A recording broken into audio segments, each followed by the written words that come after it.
আলাইকুম বন্ধুরা, সবাই কেমন আছেন? আশা করছি সকলেই খুব ভালোই আছেন। আলহামদুলিল্লাহ আমিও অনেক ভালো আছি।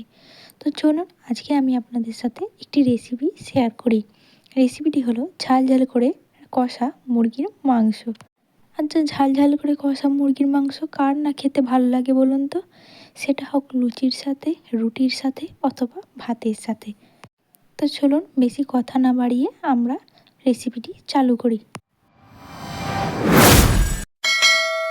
প্রথমে আমি একটি প্রেসার কুকার নিয়ে নিয়েছি। প্রেসার কুকারটা একটু গরম হলেই আমরা এর মধ্যে দিয়ে দেব সর্ষের তেল।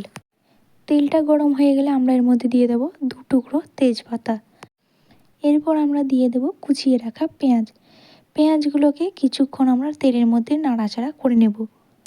এরপর আমি দিয়ে দিলাম এতে 2 টুকরো টমেটো কুচি। টমেটো কুচিগুলো দিয়ে কিছুক্ষণ নাড়াচাড়া করে নিলাম। এরপর দিয়ে দিলাম লবণ। লবণ দেওয়ার পরেও আমরা খানিকক্ষণ নাড়াচাড়া করে নেব। এরপর আমরা করব রান্নার মেন স্টেপ, এই রেসিপির মেন স্টেপ অর্থাৎ মশলা।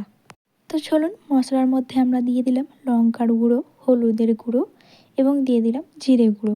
এরপর আমরা ভালোভাবে মশলাটা নাড়ে চেড়ে নেব। কিছুক্ষণ নেড়ে চেড়ে নেওয়ার পর আমরা এর মধ্যে দিয়ে দিলাম আদা রসুন বাটা। আদা রসুনটা দেওয়ার পর আমরা 2 থেকে 4 মিনিট নাড়াচাড়া করে নেব। মশলাটি ভালোভাবে রেডি করে নেব। এরপর আমি দিয়ে দিলাম মাংসগুলো। তো মাংসগুলোকে আমি 30 থেকে 40 মিনিট কষে নেব। এরপর মাংস থেকে তেল ছেড়ে দিলে আমরা এর মধ্যে সামান্য পরিমাণ জল দিয়ে একটু নেড়ে চেড়ে নেব। এরপর আমরা প্রেসার কুকারে ঢাকনাটা লাগিয়ে দেব। মুরগির মাংসের ক্ষেত্রে বেশি সিটি লাগে না, তাই আমি 3 থেকে 4টি সিটি দিয়ে দেবো। সিটিটা দিয়ে নেওয়ার পর আমি প্রেসার কুকারটা খুলে দেখব যে কোনো সময় এমনও হতে পারে জল কম দেওয়ার কারণে হয়তো নিচের মশলাগুলি অথবা মাংসগুলি লেগে যায়। তো এই কারণে ঢাকনাটা আমি খুলে দেখব। মোটামুটি আমার মাংসগুলো সিদ্ধ হয়ে গেছে। এরপর মাংসের মধ্যে যেটুকু জল আছে সেটুকু আমি গ্যাসটাকে মিডিয়াম টু লো ফ্লেমে রেখে জলটা মেরে নেব। জলটা আস্তে আস্তে কমতে থাকলে আমার মোটামুটি একটা মোটা ধরনের গ্রেভি তৈরি হয়ে যাবে। তো এই অবস্থায় আমি কুচিয়ে রাখা টমেটো এবং কিছু ধনেপাতা দিয়ে দিলাম।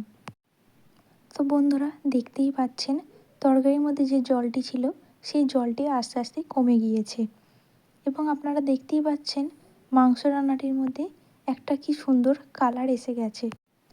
তো বন্ধুরা বাড়িতে একবার হলেও এই রেসিপিটি ট্রাই করে দেখবেন। লেগে থাকে অবশ্যই আমাদের চ্যানেলটিকে সাবস্ক্রাইব করে দেবেন, লাইক করে দেবেন এবং বেশি বেশি করে শেয়ার করে দেবেন।